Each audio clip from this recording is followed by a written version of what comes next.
금지된 사랑에 오신 것을 환영합니다. 성인의 이야기 즐겁게 감상하세요.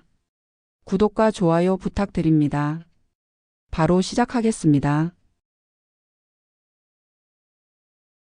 지연이 소주를 천천히 입술에 머금더니 은은한 미소와 함께 내게 다가와 입맞춤으로 소주를 전해주었다.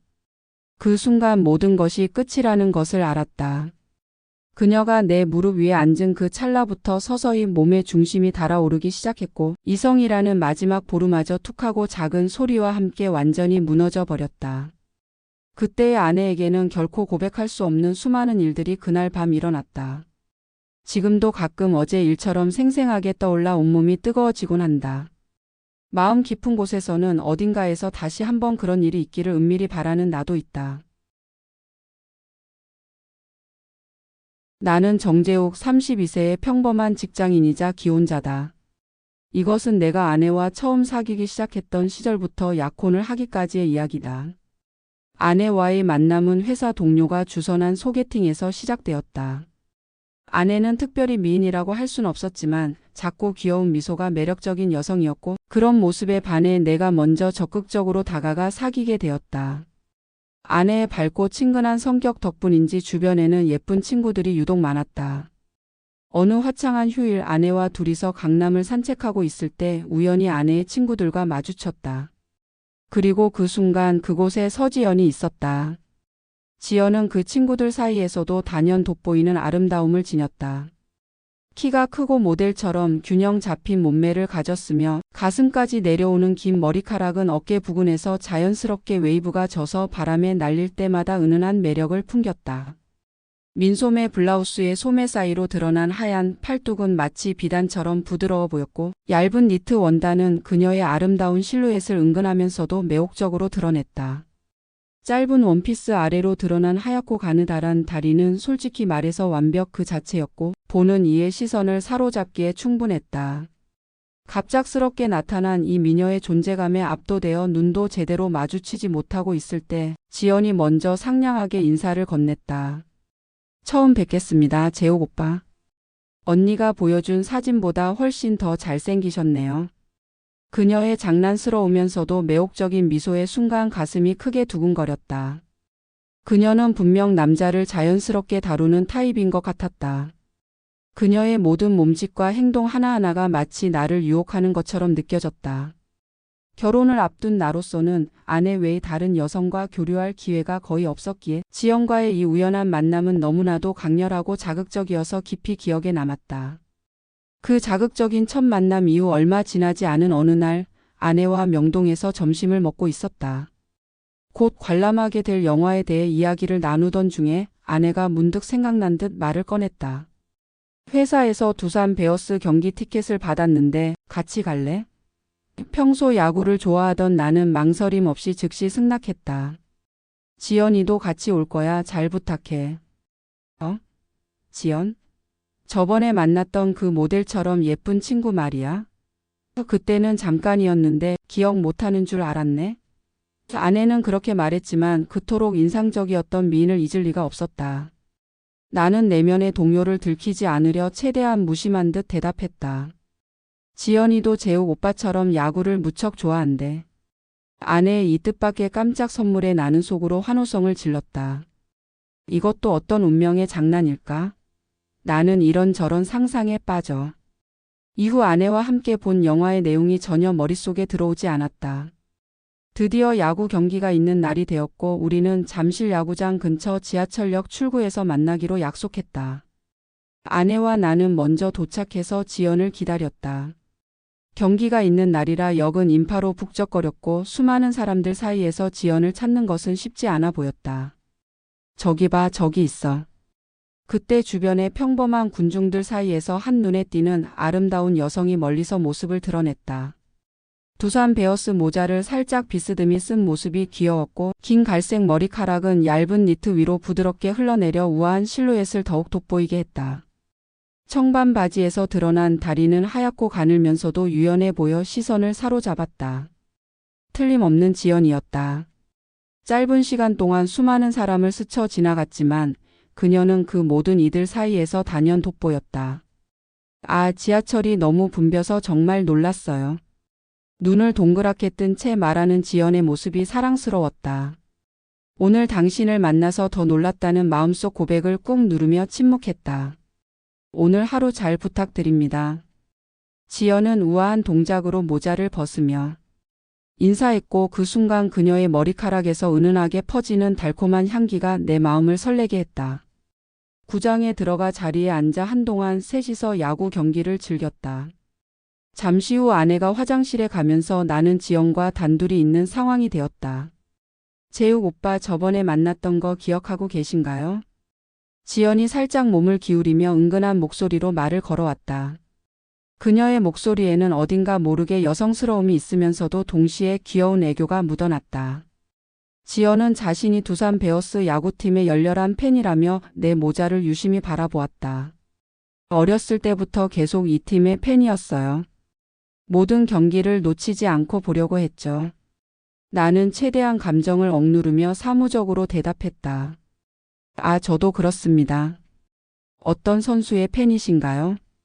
처음에는 아내를 가운데에 두고 앉아 있었지만 경기의 분위기가 고조되면서 지연은 자연스럽게 아내가 있던 내 옆자리로 가까이 다가왔다.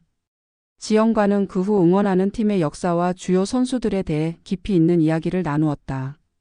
잠시 후 지연은 아쉬운 듯 자신의 자리로 돌아갔고 얼마 지나지 않아 아내가 돌아왔다.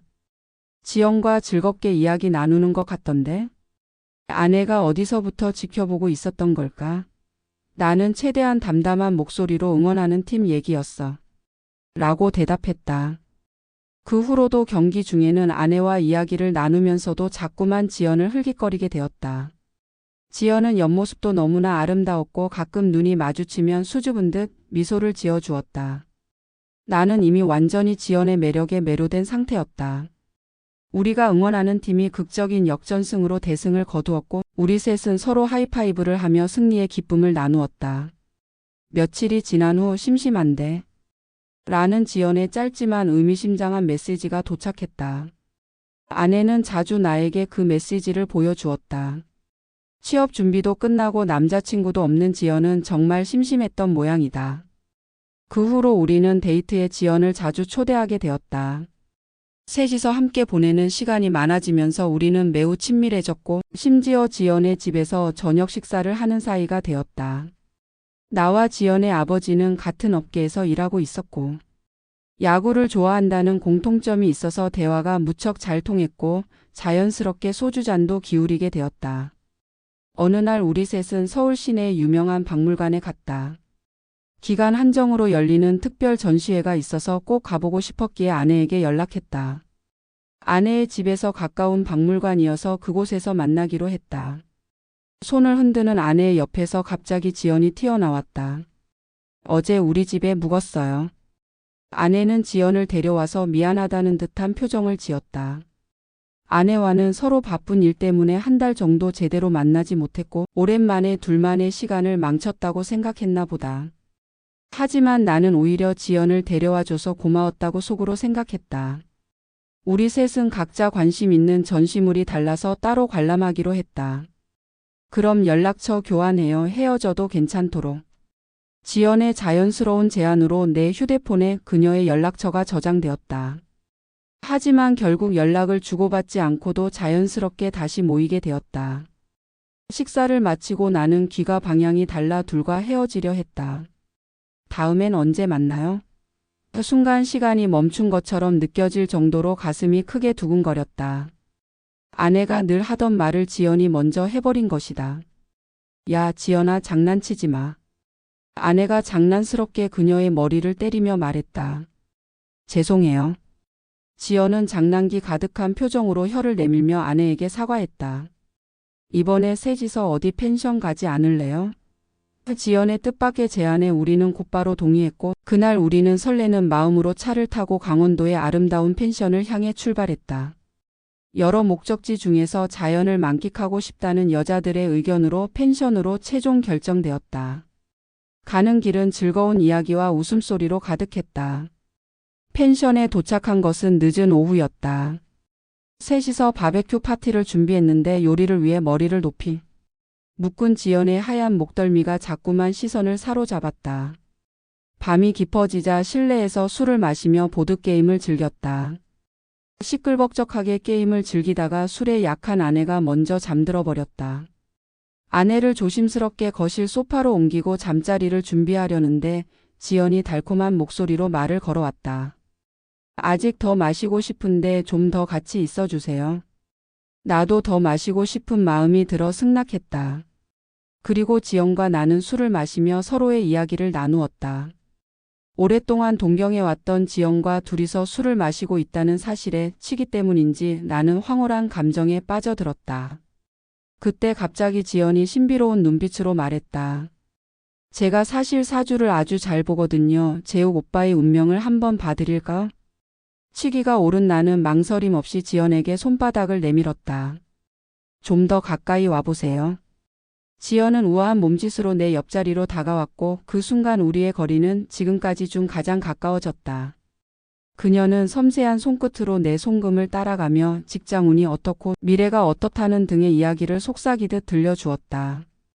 시간이 흐르고 술 기운이 더해질수록 지연의 행동은 점점 대담해졌다. 웃을 때마다 자연스럽게 내 무릎을 두드리거나 술에 취했다며 내 어깨에 기대오는 등 스킨십의 강도가 조금씩 높아져 갔다. 나는 겉으로는 침착함을 유지하려 노력했지만 내심 떨리는 마음을 억누르기 어려웠다. 하지만 여기까지는 그럭저럭 견딜만 했다. 한 잔 더 하실래요? 지연은 우아한 걸음걸이로 냉장고로 향해 소주를 꺼내왔다. 나는 식탁 의자에 앉아 있었고 예상치 못하게도 지연은 내 한쪽 무릎 위로 자리를 잡았다. 처음에는 옆으로 앉아있던 그녀가 살짝 몸을 틀더니 이내 나와 정면으로 마주보는 자세가 되었다. 그 순간 우리 사이의 긴장감은 최고조에 달했다. 어떻게 하면 좋을까요? 지연이 부드러운 목소리로 속삭이며 내 입술 가까이 소주를 따랐다. 긴장한 나머지 나는 소주를 제대로 마시지 못하고 흘리고 말았다. 아이고 그렇게 흘리시면 안 되죠. 지연은 장난스러운 미소를 지으며 소주를 입에 머금었다가 내게 입맞춤으로 전해주었다.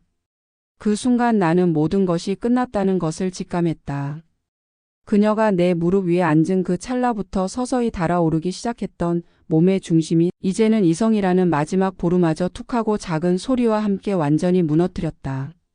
나는 더 이상 참지 못하고 지연을 끌어안았고 우리의 입맞춤은 순식간에 깊어졌다. 시간이 멈춘 듯한 그 순간 우리는 서로에게 빠져들어 몇 번이고 뜨거운 키스를 나누었다. 안방으로 갈까요? 내 목소리는 떨렸고 지연은 말없이 작게 고개를 끄덕였다. 잠시 망설이다가 거실 소파에서 깊이 잠든 아내에게 이불을 덮어주었다. 깨어날 기미가 전혀 보이지 않음을 확인한 후 우리는 안방으로 향했다. 불안과 기대가 뒤섞인 발걸음으로 걸어가는 동안 심장은 점점 더 빠르게 뛰기 시작했다. 어둠 속에서 지연의 실루엣만이 희미하게 보였다. 그녀가 천천히 마치 시간을 음미하듯 내 위로 올라왔고 우리는 서로의 숨결을 느끼며 하나가 되었다. 시계 소리도 바깥의 소음도 모두 사라진 듯 했다. 우리는 시간도 잊은 채 오직 서로에게만 몰두했고 그 순간만큼은 세상의 모든 것들이 멀어져 갔다. 그때였다. 갑작스러운 덜컹 소리와 함께 안방 문이 열렸고 아내가 서 있었다. 그 순간부터는 아내의 비명 소리에 머릿속이 하얗게 변했다. 아마도 나는 당황한 나머지 어떻게든 상황을 모면하려 했겠지만 그날 밤부터 집에 도착할 때까지의 기억은 완전히 지워져 버렸다. 다음 날 아침 우리는 귀갓길에 올라야 했다. 펜션이 외딴 곳에 있어 함께 타고 온 차로 돌아갈 수밖에 없었다. 집에 도착할 때까지의 몇 시간은 마치 지옥과도 같았다. 차 안은 무거운 침묵만이 감돌았다. 아내는 한동안 만나고 싶지 않다고 했고 자연스럽게 우리 셋의 관계도 지연과의 모든 연락도 끊어졌다. 나는 매일같이 아내에게 사과 메시지를 보냈다. 시간이 흘러 아내의 마음도 조금은 누그러졌는지 한 달 만에 처음으로 메시지를 읽었고 그로부터 또 한 달이 지나서야 아내에게서 전화가 왔다. 결국 당신이 보고 싶었어요. 아내의 목소리를 듣자마자 후회와 반성의 눈물이 솟구쳤다. 아내는 여전히 지연과 연락하고 있는 듯 했지만 예전과 같은 친밀한 사이는 아니라고 했다. 나는 소중한 우정 하나를 영원히 망가뜨렸다는 죄책감에 깊이 빠져들었다. 1년이라는 시간이 흘러 우리는 조금씩 관계를 회복해 나갔다.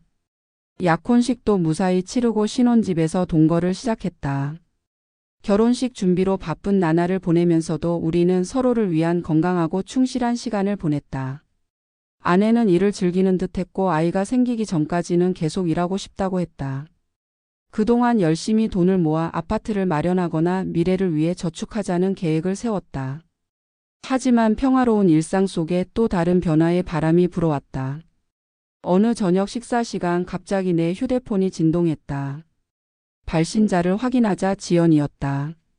놀란 마음을 진정시키며 일부러 아내가 들을 수 있게 회사에서 온 전화네. 라고 중얼거린 뒤 밖으로 나가 전화를 받았다. 여보세요? 오랜만에 듣는 지연의 목소리는 어딘가 쓸쓸하고 미안한 기색이 묻어났다. 아버지 환갑 선물로 술을 준비하려고 하는데 조언을 구할 만한 사람이 없어서요. 지연은 조심스럽게 도움을 요청했다. 나 역시 그동안의 일에 대해 제대로 된 사과를 하고 싶었기에 만날 약속을 잡고 전화를 끊었다. 약속 당일 나는 아내에게 회사 일이라며 거짓말을 하고 지연과의 약속 장소로 향했다. 걸어가는 내내 자문했다. 왜 나는 또다시 아내에게 거짓말을 선택한 걸까? 굳이 숨길 일도 아닌데 차라리 솔직하게 말하고 당당하게 나왔다면 좋았을 텐데. 이전처럼 셋이서 아버지의 선물을 고르러 갈 수도 있었을 텐데 하는 생각이 들었다. 하지만 그럴 수는 없었다. 약속 시간 10분 전에 도착했을 때 멀리서 가을 바람에 긴 머리카락을 휘날리며 우아한 여성이 다가오고 있었다. 처음에는 지연인지 알아보는데 잠시 시간이 걸렸다. 세월이 흘러 더욱 성숙해진 그녀의 모습은 이전보다 한층 더 깊이 있는 아름다움을 자아내고 있었기 때문이다. 오랜만이네요. 이런 갑작스러운 부탁을 해서 정말 죄송해요. 서로 처음에는 어색한 기운이 감돌았지만 지연과의 즐거웠던 추억들이 떠올라서인지 금세 편안한 분위기가 되었다. 둘이서 롯데백화점의 여러 층을 돌며 아버지의 선물을 고르면서 자연스럽게 지난 날의 이야기들을 나누었다. 오랜 시간 걷다 지친 우리는 휴식을 위해 스타벅스 리저브에 자리를 잡았다. 붉은 노을이 지기 시작할 무렵 지연이 조심스럽게 말을 꺼냈다. 그때 그 시절이 문득 그리워져서요. 이제 마지막이 될 것 같으니 작별 인사 겸 한잔하고 헤어질까요? 지연은 고개를 살짝 숙인 채 아쉬움이 묻어나는 목소리로 제안했다. 나 역시 지연을 다시는 보지 못하게 된다는 생각에 가슴 한켠이 묘하게 답답해져 왔다. 나도 오늘 정말 즐거웠어. 그때 갑자기 내 휴대폰이 울렸다. 발신자를 확인하니 아내였다. 잠깐만 기다려줘. 자리를 피해 전화를 받은 나는 회사에 급한 일이 생겼다는 핑계로 늦을 것 같다고 어쩌면 오늘은 들어가기 힘들 수도 있다고 아내에게 거짓말을 했다. 전화를 끊고 돌아와 지연에게 말했다. 조금만 더 함께 있자. 내 말을 들은 지연의 눈가가 촉촉이 젖어들었다. 우리는 근처에 있는 파크 하얏트 호텔 38층의 문바에 자리를 잡았다. 평소라면 쉽게 가지 않았을 법한 고급스러운 분위기의 장소였지만 그날의 일에 대해 차분히 이야기를 나누고 사과하기에는 적절한 공간이었다. 어떤 말로 시작해야 할지 고민하고 있을 때 지연이 먼저 입을 열었다. 그날 양평 펜션에서 있었던 일 정말 죄송해요. 술 기운에 취해서. 사실 저는 계속 당신이 부러웠어요. 모든 게 미안해요. 지연의 눈에서 굵은 눈물이 흘러내렸다. 순간적인 감정에 휩싸여 나도 모르게 지연을 품에 안자 그녀는 내 어깨에 얼굴을 기대왔다. 잠시 후 지연이 떨리는 목소리로 말했다. 이제 다시는 만나지 않아도 좋으니 마지막으로 단 한 번만 저를 안아주세요. 그렇게 우리는 말없이 엘리베이터를 타고 객실로 향했다. 엘리베이터 문이 닫히고 단둘이 되자 지연이 다가와 깊은 입맞춤을 해왔다. 오랫동안 가슴속에 묻어두었던 감정을 모두 쏟아내듯 격정적이었고 나 역시 그 순간의 열정을 받아들였다. 객실에 들어서자마자 문을 닫는 순간부터 우리는 서로에게 깊이 빠져들었다. 그녀의 부드러운 손길이 내 얼굴을 어루만지고 우리의 숨결이 하나가 되어 섞여들었다. 시간이 멈춘 듯한 그 공간에서 우리는 서로를 향한 강렬한 감정을 주고받았다. 밤이 깊어갈수록 더욱 애틋해진 우리의 마음은 아침 햇살이 창가에 비칠 때까지 식지 않았고, 그렇게 우리는 온전히 서로에게 몰입된 채로 뜨거운 사랑을 나누었다. 그로부터 얼마 지나지 않아 아내를 통해 지연이 누군가에게 프로포즈를 받았다는 소식을 전해 들었다. 아내의 목소리는 무척이나 사무적이었지만 그 속에는 미묘한 기쁨과 약간의 서운함이 섞여 있었다. 아내와 지연은 예전 같은 절친한 사이는 아니지만 여전히 서로를 친구로 여기며 지내고 있다고 했다. 하지만 이제 나는 그들 사이에 더 이상 끼어들지 않을 것이다. 내가 아내와 지연의 소중한 우정을 망가뜨린 것은 부인할 수 없는 사실이고 지금도 깊이 후회하고 있다. 다만 지연이 자신만의 행복을 찾았다는 사실이 나에게는 작은 위안이 되어준다. 어느 평범한 날 회사에서 두산 베어스 시즌권 티켓을 받았다. 퇴근길에 문득 정신을 차려보니 누군가에게 전화를 걸고 있었다. 그럼 오늘 저녁 6시에 잠실구장에서 뵐게요. 약속 장소에 도착하자 저 멀리서 긴 머리카락을 휘날리며 여전히 아름답고 매혹적인 자태를 뽐내는 여인이 천천히 걸어오고 있었다.